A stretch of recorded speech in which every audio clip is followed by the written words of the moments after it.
미국 증시의 흐름 속에서 국내 시장의 투자 전략을 알아보는 시간입니다. 연결고리 오늘은 유한타증권 송태현 과장과 이야기를 나눠보겠습니다. 과장님 안녕하세요. 네, 안녕하세요. 네. 자, 오늘 첫 번째 연결고리 주제부터 보겠습니다. 보여주시죠. 네, 오늘 우리 시장에서도 이 얘기 계속 나오지 않을까 싶은데 이 테슬라의 시가총액이 1조 달러를 돌파를 했다라는 그런 내용입니다. 자, 이런 진기록 자세하게 좀 말씀해 주세요. 네, 사실 이 이슈를 잡아야 되나 고민을 많이 했어요. 어제도 왜요? 사실 네. 이제 테슬라 관련돼서 이야기를 했었었고, 그리고 오늘 같은 경우에도 대부분의 매체에서 다 테슬라와 관련된 이야기가 나오게 될 테니까 그렇죠. 고민을 했었었는데, 일단 시장에서 오늘 테슬라에 대한 부분을 언급을 하지는 않을 수가 없기 때문에 일단 네네. 가져왔던 부분이 있었었고요.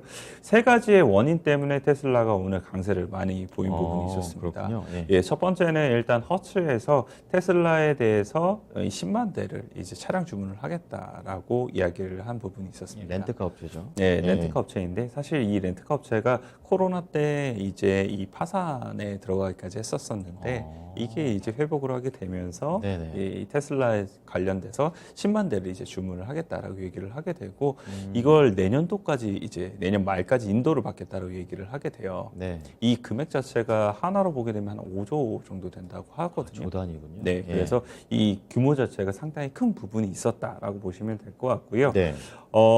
이 테슬라를 관련돼서 이 미국의 공항들하고 주요 거점 그리고 유럽의 일부 도시에 테슬라 모델 3를 이제 배치를 하고 그리고 슈퍼차저를 이용을 할 수 있게 하겠다라고 이야기를 했던 부분이 있었습니다. 네. 이 웨드부시에서는 이러한 이제 내용 관련돼서 허츠가 이 렌터카와 관련돼서 상당히 유명한 업체 중에 하나인데 이 테슬라에 대해서 주문을 하게 되기 시작을 하게 되면은 네. 다른 업체들도 테슬라 관련돼서 이러한 이제 주문이 나올 수 있는 부분이 생기게 될 거고 이러한 점 자체는 미국 국내에서만 이루어지는 것이 아니라 이제 해외에서도 이러한 흐름 자체가 더욱더 강화가 되게 될 것이다. 그렇게 되면 테슬라가 인도 재수가 더욱더 늘어나는 것을 그렇죠. 뭐 불보듯 뻔하다. 그렇죠. 이러한 이제 강하게 이야기를 했던 부분이 있었습니다. 다만 이제 웨드부시는 이 테슬라 관련돼서 계속적으로 강세적으로 얘기를 했다는 점은 염두를 해두셨으면 좋겠다. 이렇게 보시면 될 것 같고요. 예. 두 번째 이유를 보게 되면은 이 로이터에서 보도된 내용이었었는데요. 모델 3가 9월 유럽 자동차 판매량의 1위를 이제 달성을 하게 됩니다. 테슬라가 사실 유럽 쪽에서는 네. 그닥 이제 퍼포먼스가 좋지 못했었는데 그렇군요. 처음으로 1등을 달성을 했다라고 이야기를 하고 있고요. 인도 대수가 2만 5천 대를 달성을 하게 되고 놀랍게도 2위도 모델 Y예요. 다 저렴한 차군요. 뭐 아무래도 네. 유럽 쪽은 이제 이 경쟁 자체가 그 다른 이제 이 차종들을 보게 되어도 폭스바겐의 ID3라든지 네. 뭐 이런 약간의 저렴한 라인들이 보다 더 많이 이제 공급이 되고 있는 만큼 그런 부분에서도 테슬라도 약간 저렴한 라인대가 더 많이 팔린 것이 아닌가라고 생각을 해볼 수가 있는 것 같고요. 네. 뭐 독일의 기가팩토리라든지 이러한 이제 이 공장이 더욱더 완공이 되고 나면은 그렇죠. 아무래도 더욱더 많은 부분 이 유럽에서도 팔릴 수 있지 않을까 이렇게 생각을 해볼 수 있는 것 같습니다. 네. 그리고 세 번째에 대한 이 이야기를 보게 되면은 이 모건 스탠리가 목표 주가를 900불에서 1200불로 상향 조정을 하게 됩니다. 네. 3분기 실적이 두 가지 이유로 유의미했다라고 이야기가 나오게 되면서 이 목표 주가 상향을 하게 되는데요. 네. 첫 번째는 차량용 반도체 관련돼서 공급 부족에 대한 이슈가 높음에도 불구하고 실적이 상당히 잘 나왔다. 그랬군요. 네, 라는 부분이 첫 번째였었고요. 두 번째 같은 경우에는 이 테슬라의 이 마진 자체가 업계 최고의 수익성을 지금 보이고 있다라고 이야기를 하고 있습니다. 네. 지금 테슬라의 에비타 마진이 23% 정도가 되고 있는데 이거는 이제 고급 차종인 페라리 네. 이후에 두 번째로 높은 수준이다. 라고 이야기를 하고 있습니다. 그렇군요. 그만큼 예. 이 테슬라에 대해서 뭐 매출액도 계속적으로 증가가 빠르게 되고 있는데 그 수익성도 여기서 잘 가져가고 있다라고 보시면 될 것 같고요. 그렇군요. 이러한 이제 세 가지 원인 자체가 테슬라가 시가총액 1조 달러의 기업으로서 발돋움하는데 많은 영향을 미치는 좋은 재료였었다라고 보시면 될 것 같고요. 네. 뭐 장중에는 15%까지 상승이 나오기는 했었지만 뭐 장 마감 때는 한 12% 정도로 이제 마감이 되었다고 보시면 될 것 같아요. 그렇군요. 자, 그렇다면은 뭐 테슬라와 관련해서 이런 판매라든지 이런 것도 있겠지만 뭐 테슬라는 소프트웨어도 하는 그런 기업이니까 그것과 관련된 내용도 있습니까? 테슬라가 이 슈퍼테이어 관련돼서는 조금 안 좋은 내용이었어요. 아, 그래요? 예, 완전 자율주행 관련돼서 음. 프로그램을 업그레이드를 했던 부분이 있었었는데 오류가 나게 되면서 다시 백하겠다, 빠르게 백하겠다라고 이야기를 하게 된 아, 부분이 그렇군요. 예. 있었었고요. 그리고 테슬라를 제외하고 이제 내용을 좀 보게 되면은 이 테슬라의 이제 대항마로서 많은 업체들이 이제 도전을 하고 있잖아요. 그렇죠. 그 중에 하나가 이제 샤오펑이라고 이 중국. 중국의 이제 3대 이 전기차 업체가 있습니다. 네네. 이 업체가 어제 11% 정도 상승이 나오게 되면서 음. 상당히 강한 움직임을 보였었는데요. 네. 왜 이렇게 강하게 움직였냐에 대한 내용을 좀 말씀을 드리게 되면은 CNBC에서 이 샤오펑이 테슬라에 도전하고자 반자율주행 관련돼서 시스템을 업그레이드를 한 부분이 있었다라고 이야기가 나왔었고요. 네. 또 한 가지가 더 나왔었는데 이게 상당히 흥미롭더라고요. 이 도로 주행하고 비행 주행이 가능한 자동차를 이제 공개를 했습니다. 비행이요? 예, 날아다니는 차요? 플레인카, 어. 플라잉카를 이제 어. 이 발표를 했던 부분이 있었었는데 그렇군요.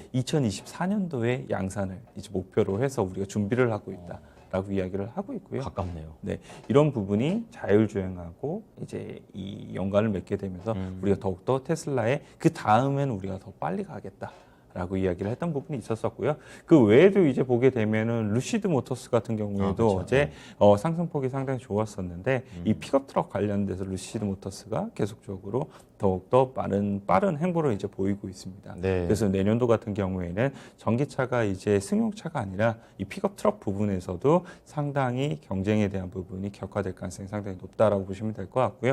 루시드에서 이제 픽업 트럭이 나오게 되고 포드 모터스에서도 네. F15 라이트닝이 나오게 되거든요. 그것도 픽업 트럭이죠. 네, 픽업 예, 예. F150이 워낙 이제 이 유명한 이제 픽업 트럭이었거든요. 그것에 이제 전기차 모델이 나온다고 그렇군요. 보시면 될 것 같고, 네. 그리고 테슬라에서도 사이버 트럭이 나오게 되잖아요. 그렇죠. 그래서 네. 이런 부분이 내년도는 이제 이 픽업 트럭 부분에서도 상당히 이 기술을 좀 주목해 볼 부분이다. 이렇게 보시면 될 것 같습니다. 네. 뭐 출력도 더 좋아진다라는 그런 내용으로 들리네요. 자, 그렇다면은 뭐 최근에 테슬라 같은 경우에는 LFP 뭐 배터리 때문에 국내 관련 종목들이 좀 하락을 했었었는데 어떤 종목들을 이번 소식과 연결해 볼까요? 일단 어제 LG와 실적 발표하고 컨퍼런스 콜이 있었었는데요. 내용을 좀 보게 되면은 LFP 관련돼서도 이야기가 나왔던 부분이 아, 있었어요. 그래요? 이 LFP 관련돼서 우리가 준비를 하고 있는 부분이 있는데 차량용에 바로 이제 도입을 하는 것보다는 네. 먼저 ESS 쪽으로 우리가 이 LFP를 준비를 하고 있다. 에너지 저장 장치. 예, 하고 예, 예. 있습니다. 그래서 LG화학 같은 경우에도 이 LFP 관련돼서 계속적으로 좀 준비를 하고 있다는 점 말씀을 좀 드리고 싶고요. 네. LFP가 이제 나오게 되면 양극재 부분에서 조금 변화가 있게 되는 거니까. 그렇죠. 성능 쪽이죠. 네, 그런 부분에서 생각을 해보게 되었을 때는 뭐 양극재 업체들 같은 경우에 이 이슈에서는 좀 자유로울 수 없는 부분이 있기는 하겠지만 네. 그 외에 뭐 음극재라든지 아니면 다른 이제 이 소재 업체들 같은 경우는 괜찮을 수 있다라고 보시면 좀 될 것 같고요. 네. 그리고 이 다른 업체들 대비했을 때보다도 조금은 저평가라는 표현은 좀 그렇기는 한데 이 덜 밸류에이션이 조금 덜 올라간 이런 종목들 같은 경우에 첨보라는 업체가 계속적으로 언급이 좀 되고 있더라고요. 전해질 쪽이군요. 네, 그래서 첨보라는 업체 같은 경우에도 뭐 다른 업체들이 퍼가 한 40배가 넘어가는데 뭐 이 기준으로 봤을 때 23년도 기준으로 한 20배의 한 후반 정도 수준이기 때문에 그런 부분에 있어서 아직까지 조금 더 올 상승에 대한 여력이 있다 이렇게 보시면 될 것 같습니다. 네. 자, 두 번째 연결고리 체크를 해보겠습니다. 주제 공개해 주시죠. 자, 테슬라 얘기했고요. 이번에는 에너지 쪽이네요. 블룸에너지가 SK 에코플랜트 3천억 달러겠죠? 투자로 급등을 했다라고 하는데 이제 SK 에코플랜트에서 블룸에너지 쪽으로 투자를 했다는 얘기가 되겠죠? 네, 맞습니다. 그렇죠. 네. 예. 자세히 좀 보겠습니다. 내용을 좀 말씀을 드리게 되면요. 네. SK 에코플랜트가 블룸에너지 쪽으로 내용을 조금 수정을 해서 말씀드리게 되면은 총 50억 달러. 50억 달러. 예, 원이군요, 정도. 예, 투자를 했다라고 보시면 될 것 같습니다. 네네네. 이에 따라서 이제 이 블룸에너지가 37% 정도 예. 이 큰 폭의 상승이 나왔다라고 보시면 될 것 같은데요. 네. SK 에코플랜트 같은 경우에는 사실 블룸에너지에게 처음으로 투자를 시작을 한 건 아니에요. 그래요? 지난해 1월부터 이제 시작을 하게 됐었는데 이번 같은 경우에도 이제 수소 경제하고 이 수소 연료전지 발전 시장의 주도권을 강화하기 위해서 기존의 파트너십을 확대 뭐 최소 500메가와트 이 수소 관련된 부분을 구매를 하겠다라고 네네. 이야기를 했습니다. 이에 따라서 이제 블룸에너지에 대한 지분도 이제 지분 투자 단행을 하겠다라고 얘기를 하게 되는데요. 5억 달러 정도의 지분 투자를 하겠다라고 이야기를 하게 되고, 네. 그리고 미국하고 한국의 수소 혁신센터를 공동으로 설립을 하겠다라고 이야기를 하게 됐습니다. 그래서 SK 쪽이 계속적으로 수소 관련돼서 이제 사업에 대한 투자라든지 이런 부분을 확대를 하고 있는데 추가적으로 많은 자금이 이번에 집행이 된다라고 보시면 될 것 같고요. 네. 지난해 1월 이제 블룸에너지하고 고체 산화물 연료전지 국산화를 위해서 합작 법인인 블룸SK 퓨어셀을 설립을 한 부분이 있었었는데 그래요? 지금 10월 달에 이제 공장이 이제 준공이 된 부분이 있었었고요. 네네. 생산 규모가 연산으로 보게 되면 50메가와트 정도가 이제 가능을 하다라고 하고 있습니다. 그래서 27년도까지 400메가와트까지 점진적으로 확대할 계획에 있는데 예. 지금 이 SK 쪽은 친환경 에너지 쪽으로 계속 전환을 하고 있고 그리고 이 뭐 블룸 에너지라든지 아니면 플러그 파워라든지 네. 이런 수소 쪽으로 많은 힘을 기울이고 있는 만큼 이러한 이제 세계적인 기업들과 함께 기술에 대한 부분을 다른 이제 경쟁 기업들보다 빠르게 습득을 하겠다라는 이제 관점에서 이런 투자가 단행이 되고 있다라고 보시면 될 것 같고요. 네. 뭐 이렇게 이제 투자에 대한 좋은 이야기가 나오다 보니까 블룸 에너지 같은 경우에 37% 정도가 상승이 나오기는 했었지만 뭐 플러그 파워 같은 경우에도 한 6% 정도의 상승이 나오게 되고요. 발라스 파워 시스템즈도 한 5% 네. 그리고 퓨어셀 에너지도 한 3% 정도의 상승세가 나오게 됐습니다. 그럼 국내에서는 뭐 친환경 쪽으로 좀 확대해서 볼까요? 아니면 이렇게 수소 쪽으로만 집중해서 볼까요? 일단 수소 관련돼서 보셨으면 조금 더 좋지 않을까? 수소에 조금 더 국한된 내용이기 때문에 네네. 그러셨으면 좀 좋을 것 같고요.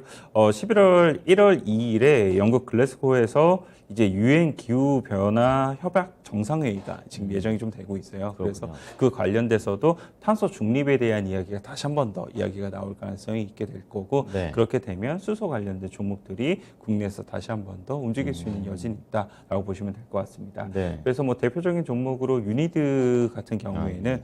어제 실적 발표를 했었는데 예. 2분기보다는 실적이 조금 줄어들기는 했었지만 그래도 컨센서스에 부합을 하게 되고 온기 기준으로 보게 되면은 실적에 대한 부분이 많이 증액이 되는 부분이 있거든요. 그런 점에서 봤을 때 탄소 포집과 관련돼서 관심 있게 보셨으면 좋을 것 같고요. 네. 그 외에도 이제 뭐 두산 퓨어셀이라든지 아니면 상하 프론테크 그리고 어제 보게 되면은 남해화학이 이 시간의 시장에서 한 4% 정도 오르게 되는데 왜 그런 건가요? 이 수소 관련된 저장 탱크가 증설이 되는 부분이 있었어요. 이 암모니아를 이제 수소 발전에 의해서 많이 사용을 하게 되는데 네. 이 암모니아 저장 탱크를 증설을 하겠다라고 이야기가 나오게 되면서 시간에서 한 4% 정도 올랐으니까 관련돼서도 관심 있게 좀 보셨으면 좋겠다 이렇게 말씀드리도록 하겠습니다. 네. 자, 오늘 2차 전지 쪽 그리고 좀 수소 쪽 좀 잘 체크해 보겠습니다. 고맙습니다. 네, 감사합니다. 네, 지금까지 유한타증권 송태현 과장과 함께한 연결고리였습니다.